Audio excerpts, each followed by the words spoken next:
네, 안녕하십니까 시청자 여러분. 피플 인사이드 미 한사입니다. 16, 17, 18 시민들에게 선택을 받았던 정장선 전 국회의원.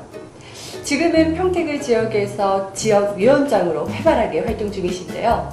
오늘은 정 위원장님과 함께 다양하고 솔직한 이야기 나눠보겠습니다.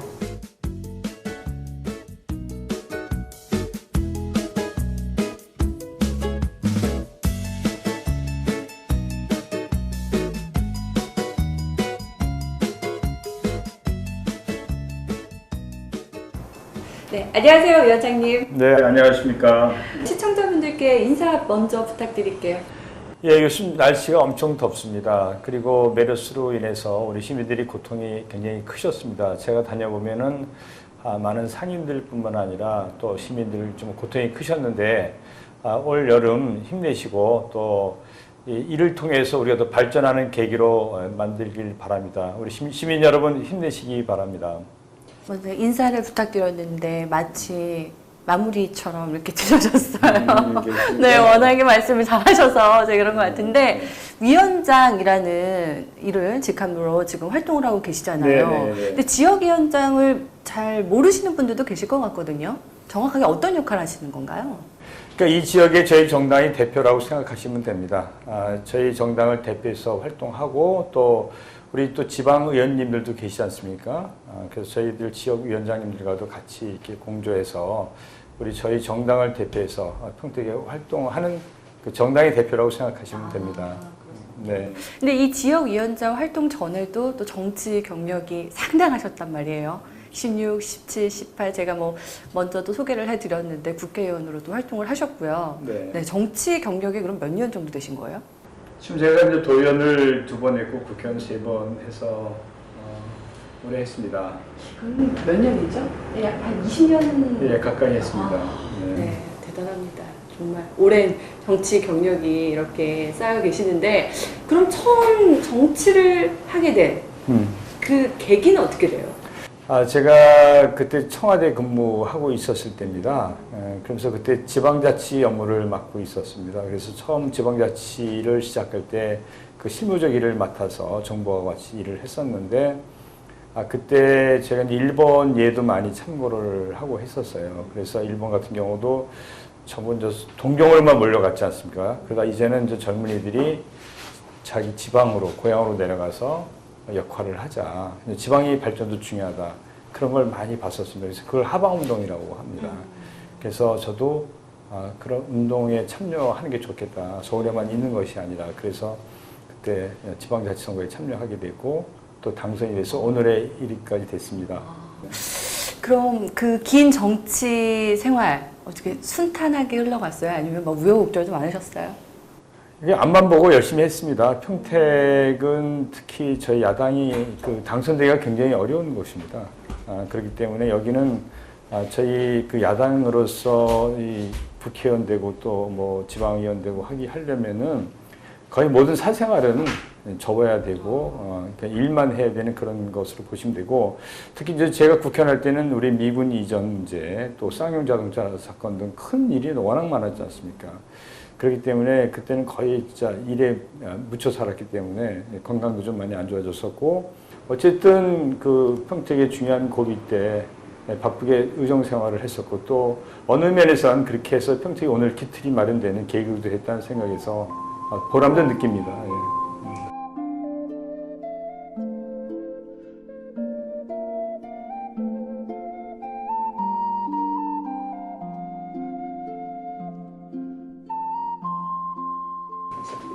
그럼 정치생활 중에서 가장 크게 힘들었었던 적이 있으시다면? 올해 작년 같은 경우죠. 제가 이제 지난번에 불출마 선언을 했다가 갑자기 지역에 이제 보궐선거가 생겼지 않습니까? 그래서 이제 선거에 출마를 이제 하는 게 좋은지 여부부터 시작해서 왜냐하면 거의 1년 만에 다시 또 출마를 해야 되는 상황이 온 거기 때문에 그 당에서는 사람이 없기 때문에 출마를 해달라고 계속 요청을 해왔었고 또 제가 어쨌든 19대 불출마하겠다고 했었지 않습니까? 이제 보궐선거가 있으란 생각을 못했고 또 보궐선거가 갑자기 생긴 거지만 어쨌든 그때 고민이 굉장히 많았었고요. 당의 요청도 제가 무신할 수 없는 상황이었고 그리고 또 지난번 선거에 출마해서 어쨌든 제가 낙선을 했지 않습니까? 그런 과정도 뭐 개인적으로는 좀 힘들었다고 볼 수 있겠죠. 그러면 아까도 말씀을 하셨지만 좀 일에 너무 매여서 살다 보니 가족에게 좀 소홀했었다라고 저는 들렸거든요. 네. 그래서 그런 이유로 그러면은 불출마를 선언하신 거예요? 아니, 그런 것보다도 그 당시 이제 정치 상황은 지금과 거의 비슷합니다. 그러니까 국민의 의식과는 완전히 동떨어져서 정치를 했었죠. 제가 19대 때를 보면은 거의 1년의 절반은 농성과 시위, 그 다음에 국회에서 자고 그런 걸로 거의 보냈었습니다. 그러니까는 이 국민 생활은 계속 힘들어가고 있는데 국회는 매일 싸우다시피 하고 거의 의정 활동이라는 게 거의 없다시피 할 정도로 그냥 투쟁과 투쟁의 연속이었다고 생각을 합니다. 그러니 많은 제가 회의감 같은 것들, 그러니까 정치인이 과연 왜 정치를 하는 것인지 또 뭐 때문에 정치하는 것인지에 대한 그 고민 이런 것들이 많이 있었고 우리 그런 고민이 없다면 전 정치인이 아니라고 생각을 합니다. 그래서 그런 고민이 계속 쌓였던 것도 있고 또 이런 제 건강도 그러다 보니까 많이 나빠지고 그래서 정치를 과연 하는 게 좋은지 또 하게 되면 어떤 정치를 하는 게 좋은지 좀 생각할 시간을 가져보자. 그러니까 20년 동안 안만 보고 달려왔지 않습니까? 그러니까 심신도 지칠 뿐만 아니라 지금 정치하는 행태들이 국민과 계속 멀어진 정치를 할 수밖에 없는 이런 구조들. 또 저는 늘 대화와 타협을 외쳐왔습니다. 정치는 결국 이 타협입니다. 자기 주장대로 정치를 하는 것이 아니라 상대방 의견을 들어가면서 또 상대방도 배려하면서 하는 게 정치라고 생각을 하고 있는데 그런 것과 멀어지는 정치를 계속 하다 보니까는 그런 고민 여러 가지 이제 복합적으로 해서 좀 시간을 가져보자. 그래서 또 국민들이 생각을 진짜 현장에서 좀 많이 들어보고 하는 계기도 가져보자 해서 그때 불출마를 했었죠.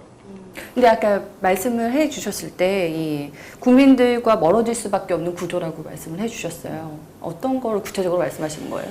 지금 우리 양당 정치가 보면은 대화는 거의 지금 사라진 지 오래됐습니다. 지금 보면 대통령과 여당조차도 대화가 없지 않습니까? 대통령과 여당조차도 대화가 없고 또 여야는 말할 것도 없고 또 청와대와 야당은 더 말할 것도 없고 이러다 보니까는 정치가 계속 자기 주장만 하다 보고 또 그러다 보니까는 싸움과 그다음에 그 어떤 파행이 연속되다 보니까는 국민들이 생각을 반영하고 그걸 해결해 주는 게 정치인데 그것과는 완전히 멀어진 정치를 하는 이런 것이 계속 악순환되는 정치를 해왔다 이런 생각이 되고 이런 것이 지금 우리 정치의 가장 큰 폐해로 지금 작용하고 있죠. 지금도 똑같습니다. 18대나 19대나 지금 똑같이 반복되고 있어서 지금 저는 이대로 가면 우리가 큰 위기에 접할 수도 있겠다. 이런 정치 구조 가지고는 그런 생각을 가지고 있는데 그게 더 심화되고 있는 것 같아요. 지금 느껴지시죠? 네, 그러니까 제가 16대 때 처음 들어갔는데 16대 때 이런 고민이 있었지 않습니까? 그렇죠. 그래서 17대 때 나아지겠지 했지만 17대 때 더 심해졌고 또 18대 때 더 심해졌고 또 19대 때 더 심해지는. 그래서 지금 국민들이 정치하면 거의 그냥 과연 있어야 되는 거냐 할 정도로 심각한 지금 지경에 와 있지 않습니까? 지금 예전보다는 어떻게 보면 더 가까이서 이렇게 시민들과 이렇게 대화하고 소통하고 계시는 것 같은데 좀 현역에서 지금 현직 의원님은 아니시잖아요. 네. 그럼 더 객관적으로 이렇게 바라볼 수 있을 것 같은데 그래서 더 이런 비판적인 시각이 생기신 건가요? 그때도 그런 걸 느꼈었죠, 많이. 그 괴리애 같은 거. 그러니까 제가 이 현장에서 하고 있는 것과 이 국민들이 생각, 제가 나와서 듣지 않습니까? 그런 것이 괴리가 굉장히 크지 않습니까? 특히 제가 이제 지금은 나와 있으면서 더 많은 분들을 만나고 하면서 우리 정치가 이대로 가면 정말 큰 위기가 오겠다는 생각을 더 갖게 되죠. 근데 사실 정 위원장님의 이런 좀 에피소드 좀 들어보고 그러려고 그랬는데 굉장히 갑자기 심도 있는 이야기로 들어와가지고 지금 조금 더 훈훈한 얘기를 좀 마저. 그 전에 제가 이제 아까 뭐가 힘들었었냐고 이제 말씀 하셨잖아요. 근데 지난번 선거 때 가장 힘들었던 것 중에 하나가 제가 이제 그런 연유들 우리 정치가 굉장히 피폐하고 국민과 동떨어진 정치를 계속 해오고 거기서 어떤 정치를 하는 게 좋은지 고민할 시간이 필요하겠다. 그리고 건강도 많이 나빠졌다는 얘기를 했지 않습니까? 그렇게 해서 불출마를 했는데 지난번 선거 때 쭉 보면은 마치 제가 심지어는 솔직하게 말씀드리면 마치 뭐 비리가 있어서 안 나왔다. 그리고 뭐 제가 뭐 해외 의원 외교 활동하면서 뭐 외국에 무슨 투자해서 돈을 많이 벌었느니 이런 별 많은 그런 소문들이 많이 돌아다녔어요. 저는 이런 일은 결코 없어야 된다. 그리고 제가 국회에서도 가장 모범적인 국회의원을 오랫동안 해서 뭐 보도도 많이 됐었지 않습니까? 그리고 의원 외교 활동하면서 저는 외국으로부터 뭐 최고원장도 받고 뭐 명예박사학위도 받고 그리고 국회의장께서 항상 우리 정의원처럼 의원 외교 활동을 했으면 좋겠다라고 이렇게 제가 칭찬을 받아왔는데 어떻게 지역에서는 갑자기 그런 사람이 돼가지고 그것도 전부 숨어서 저는 이런 일은 다시는 없어야 되겠다. 그리고 이런 일이 다시 없어야 되기 때문에 앞으로도 이런 것이 만약에 발생이 되면은 시민 협조가 필요하다. 그리고 끝까지 추적해서라도 이것은 발본 세권해야 된다. 이런 것을 가져요. 왜냐하면 선거라서는 정책을 통해서 하는 건데 그런 건 다 사라져버리고 참 이런 유언비어들이 막 난무하고 아무 실체도 없이 이런 것은 진짜 굉장히 없어져야 되고 또 굉장히 힘들었던 과정 중에 하나라고 생각합니다. 말씀하시는 거 보니까 그때가 가장 정치 인생에서 힘들고 어려운 시기가 아니었나라는 생각이 드는데, 네, 그러면 가장 기뻤던 시기는 언제예요? 기뻤던 건 어쨌든 제가 이제 그 뭐 선거에서 당선이 되고 또 여러 가지 뭐 제가 그 흔히 말해서 너무 좀 강하게 투쟁을 못 한다는 얘기는 들었지만은 제 소신대로 정치를 해서, 그러니까 저는 항상 대화와 타협을 강조했고, 또 그래서 그것을 해서 결실도 맺었던 적도 많이 있습니다. 제가 이제 국회, 당시는 지식경제위원장이었지만 지금 저는 산업자원통상위원장으로 바뀌었습니다. 그러면서 진짜 제가 국회의원 2년 동안에 그 위원회 한 번도 싸우지도 않고, 가장 법도 많이 통과시키고, 또 예산도 빨리 처리해서 어려운 사람들 많이 도와주고 한 위원회로 칭찬도 많이 받았습니다. 그런 보람도 있었다고 생각을 합니다. 특별히 기억나는 그런 에피소드 있을까요?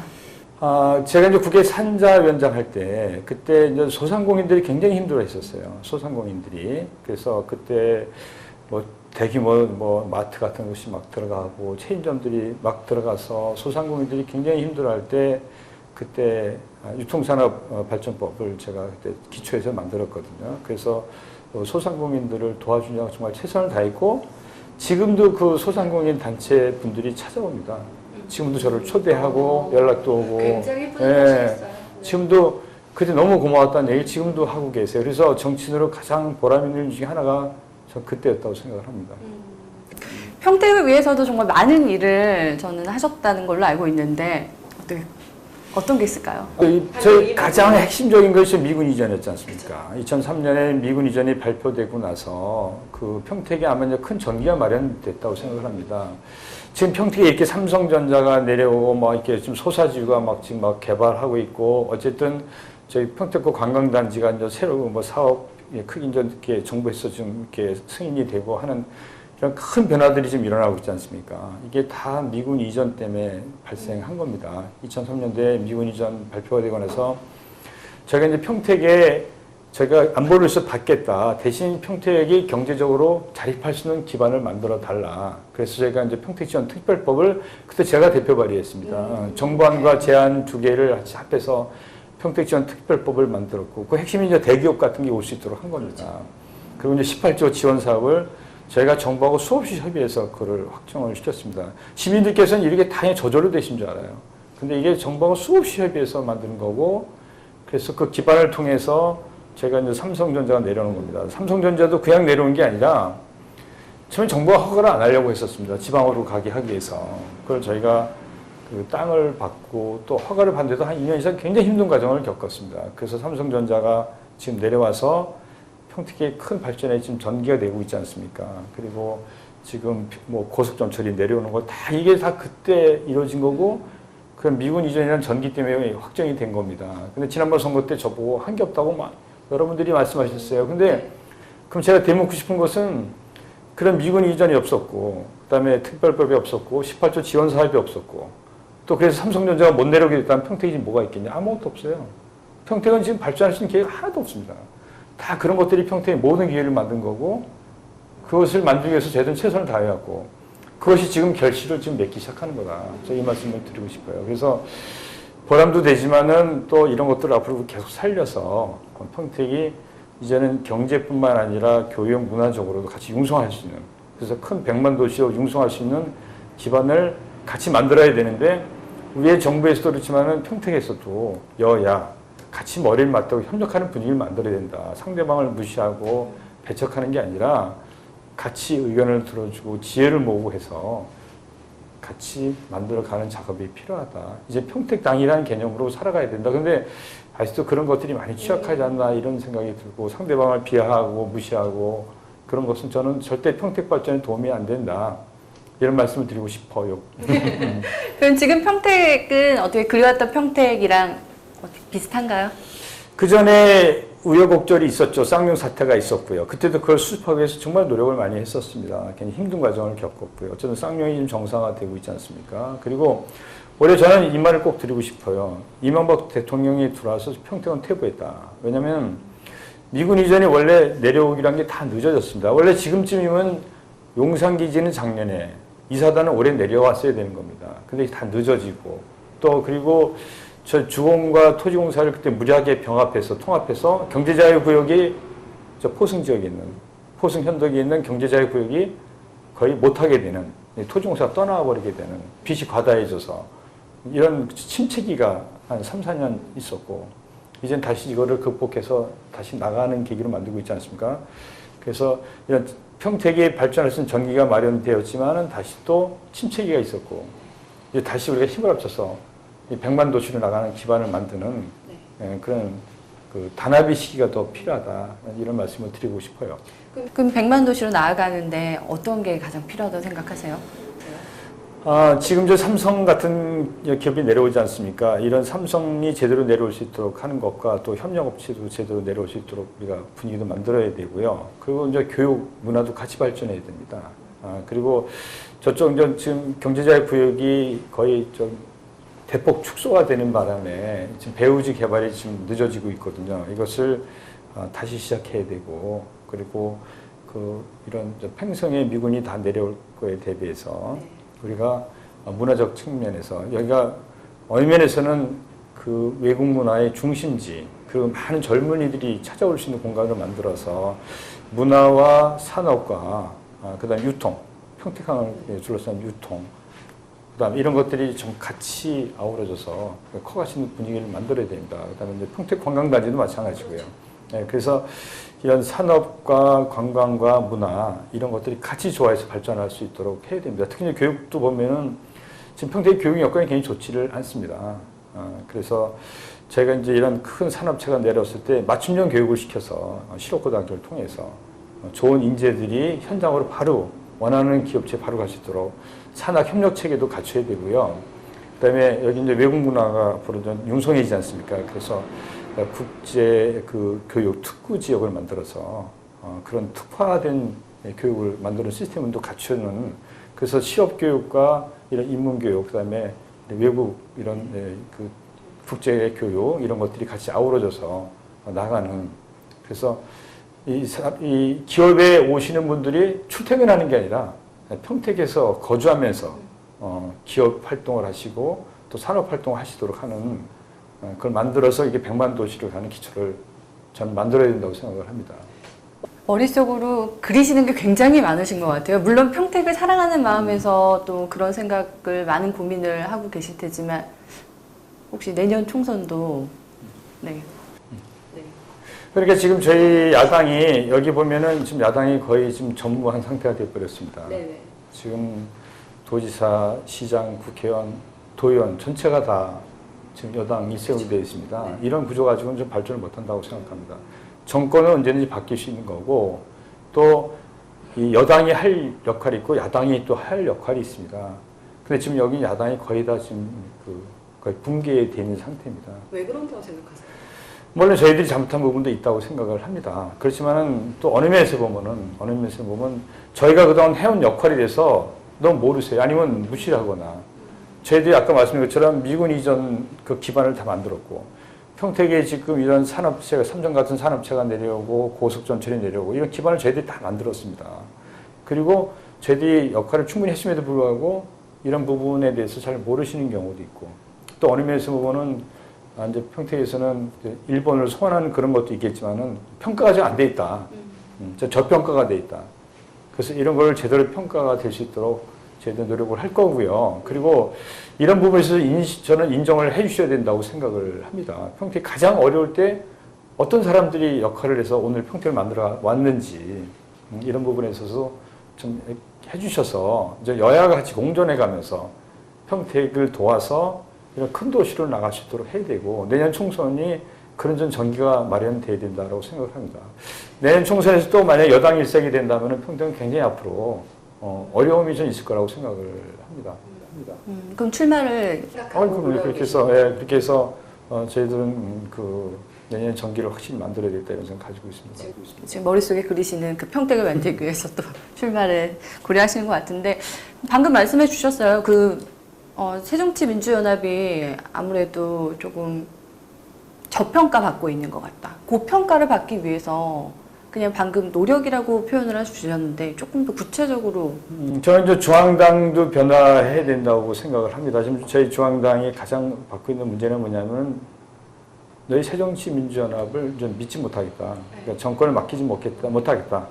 이런 것들이 국민들의 솔직한 생각이라고 봅니다. 그래서 전 중앙당이 우선 크게 변화해야 되고요. 그래서 저는 이제 중앙당이 사람도 운동권 출신이라든가 너무 이렇게 일변도의 사람 위주로 해서는 안 되고 시대가 많이 변했지 않습니까? 각계 유능한 사람들 많이 영입해서 각계를 제대로 반영할 수 있도록 하고 그래서 또 청년 실업, 자영업 또 어려운 사람들이 너무 많지 않습니까? 또 가계부채도 심각하고요. 이런 데 대한 경제 문제에 대해서 야당이지만 적극적으로 대안을 내고 그 문제를 해결하기 위해서 뛰어야 되고 그래서 국민과 좀 가까워지는 정당으로 저는 큰 변화가 와야 된다고 생각을 하고 있고 이게 제일 중요한 변화라고 생각하고 필요한 거라고 생각하고 있고 제 지역에서는 저평가되고 있는 이런 것들을 저희가 제대로 알리고 또 부족한 것이 있으면 메꿔 나가서 저희들이 평택에서 여야가 같이 공존하고 또 이 협력 분위기도 만들고 하는 그런 역할을 해야 되겠다. 그리고 우회도 여당과 야당이 제 역할이 따로따로 있고 또 어느 면에서는 힘을 합쳐서 해야 될 부분이 있듯이 평택에도 여당이 해야 될 목이 있고 야당이 또 해야 될 목이 있고 또 정권 언제든 바뀔 수 있는 겁니다. 그렇기 때문에 내년에 이제 균형이 될 수 있도록 좀 도움이 필요하고 또 저희들도 더 많은 노력을 좀 해야 된다 이런 생각을 가지고 있습니다. 제가 뭐 준비도 미리 말씀도 드리지 않은 그런 질문 같은 경우에도 이렇게 했는데도 너무 솔직하게 또 허심탄회하게 말씀해 주셔서 정말 감사드리고요. 그리고 마지막으로 제가 질문을 하나만 더 드리도록 하겠습니다. 위원장님의 이루고 싶은 꿈이 있다면 뭐가 있을까요? 제 꿈은 그겁니다. 우리 정치가 좀 더 변화돼서 국민의 신뢰를 받는 정치가 돼서 정말 정치인들 하면은 국민들이 존경은 받지 못해도 그리고 우리를 위해서 참 열심히 해준다. 이런 정치 풍토가 되는 걸 소망하고 있습니다. 그런 곳에서? 네, 그런 정치를 만들고 싶고 그런 곳에서 또 그래서 일하고 싶고 그렇습니다. 꼭 그 꿈이 이루어지기를 바라겠습니다. 저도 뭐 그래야지 더 살기 좋은 곳에서 저도 살 수 있지 않을까 그런 생각이 드는데요. 마지막으로요. 저희가 화이팅하고 끝내고 싶은데 어떻게 정장선 화이팅 이렇게 마무리가요? 한번 편하신 대로. 그러세요? 그러면 이제 정상선 외쳐주시면 제가 같이 화이팅하도록 저는 하겠습니다. 그냥 평택 화이팅 했으면 좋겠습니다. 그래요? 그럼 평택 화이팅으로 하도록 하겠습니다. 평택! 화이팅! 화이팅!